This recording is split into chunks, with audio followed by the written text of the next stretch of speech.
Shalom, selamat pagi Bapak Ibu Saudara yang terkasih dalam Tuhan Yesus Kristus. Selamat pagi, selamat berjumpa kembali dalam Renungan Pagi Embun Sorgawi Keluarga IBC. Sebelum kita merenungkan firman Tuhan, mari bersama kita minta pimpinan Roh Kudus. Tuhan Yesus yang baik, kami bersyukur pagi hari ini kami kembali dibangunkan dengan keadaan yang segar, dan kami rindu Tuhan, Kau sendiri yang memimpin langkah hidup kami. Kami memerenungkan firman-Mu agar kami senantiasa berkenan di hadapan-Mu dan bisa melakukan kehendak-Mu dalam hidup kami sehari-hari. Buka mata hati rohani kami, buat kami mengerti dan menjadi pelaku firman. Haleluya, amin. Firman Tuhan pagi hari ini berjudul Hidup adalah Perjuangan. Natsnya diambil dari Ibrani pasal yang ke-10 ayat 32 sampai yang ke-39. Demikian firman Tuhan. Ingatlah akan masa yang lalu, sesudah kamu menerima terang, kamu banyak menderita oleh karena kamu bertahan dalam perjuangan yang berat. Baik waktu kamu dijadikan tontonan oleh cercaan dan penderitaan, maupun waktu kamu mengambil bagian dalam penderitaan mereka yang diperlakukan sedemikian.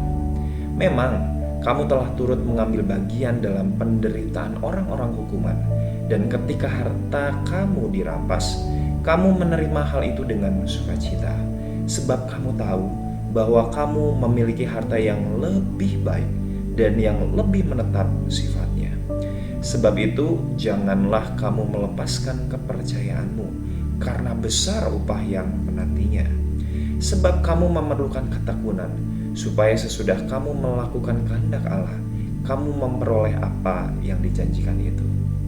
Sebab sedikit, bahkan sangat sedikit waktu lagi, dan Ia yang akan datang sudah akan ada, tanpa menangguhkan kedatangannya. Tetapi orangku yang benar akan hidup oleh iman.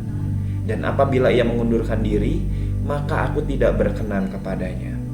Tetapi kita bukanlah orang-orang yang mengundurkan diri dan binasa, tetapi orang-orang yang percaya dan yang beroleh hidup. Amin. Demikian pembacaan firman Tuhan. Bapak Ibu Saudara yang Tuhan Yesus kasihi, hidup adalah perjuangan. Setiap hari kita pasti berjuang, betul?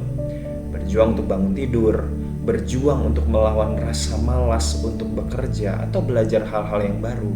Bahkan berjuang untuk melakukan kehendak Tuhan seperti membaca firman-Nya setiap hari, serta memiliki waktu pribadi bersamanya.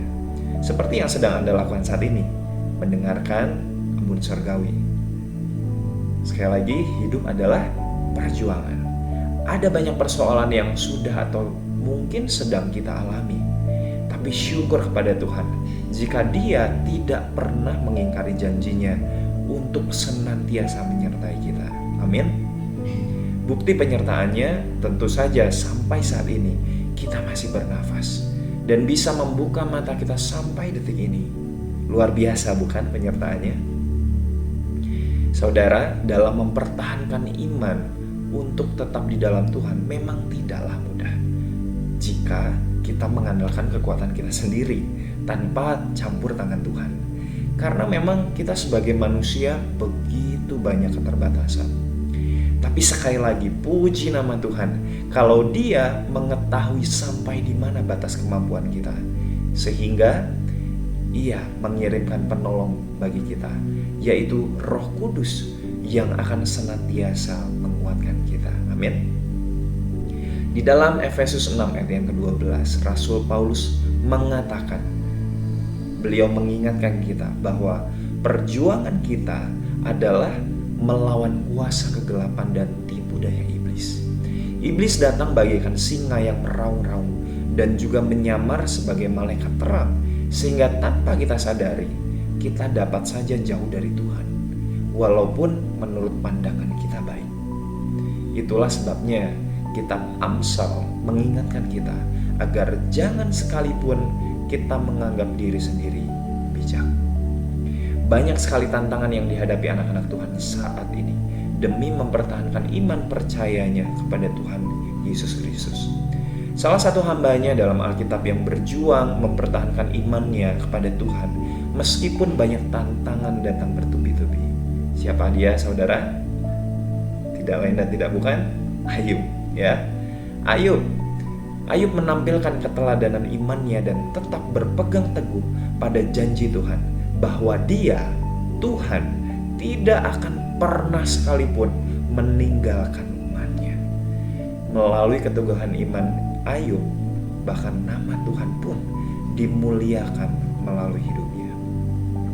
Ayub menjadi satu contoh bagaimana kita dituntut untuk tetap bertahan di tengah persoalan sesulit apapun, karena ada tangan Tuhan yang selalu menopang kehidupan kita, sehingga kita dapat mampu bertahan dan keluar dari masa sulit tersebut, sehingga upah yang Tuhan sediakan dapat kita raih, yaitu mahkota kehidupan. Amin. Yap. Mazmur 37 ayat 3-5 mengatakan bahwa percayalah kepada Tuhan, lakukanlah yang baik, diamlah di negeri dan berlakulah setia. Bergembiralah karena Tuhan, maka Ia akan memberikan kepadamu apa yang diinginkan hatimu. Serahkanlah hidupmu kepada Tuhan dan percayalah kepadanya, dan Ia akan bertindak. Saudara, mengikut Tuhan Yesus memang tidaklah mudah. Ini adalah jalan yang paling sulit. Tapi tahukah Anda bahwa mengikut Yesus dan berjuang untuk terus-menerus mengikuti kehendak-Nya adalah keputusan yang sangat tepat yang telah Anda ambil. Katakan pada diri sendiri bahwa Anda sudah melakukan keputusan yang paling tepat untuk mengikuti Yesus dan berjuang di dalam iman. Karena apa, saudara? Karena upah besar, yaitu mahkota kehidupan, mahkota sorgawi, sebetulnya sudah kita terima dalam Kristus Yesus melalui pengorbanannya di atas kayu salib. Amin. Itulah sebabnya mari miliki komitmen untuk terus-menerus berjuang mengikuti apa yang menjadi kehendak Tuhan dalam hidup kita. Dan ketahuilah bahwa Roh Kudus senantiasa memberikan jalan keluar dalam setiap persoalan.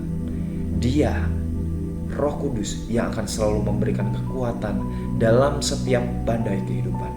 Dan Dialah yang akan selalu memberikan penyertaan dalam setiap jalan yang Ia tunjukkan.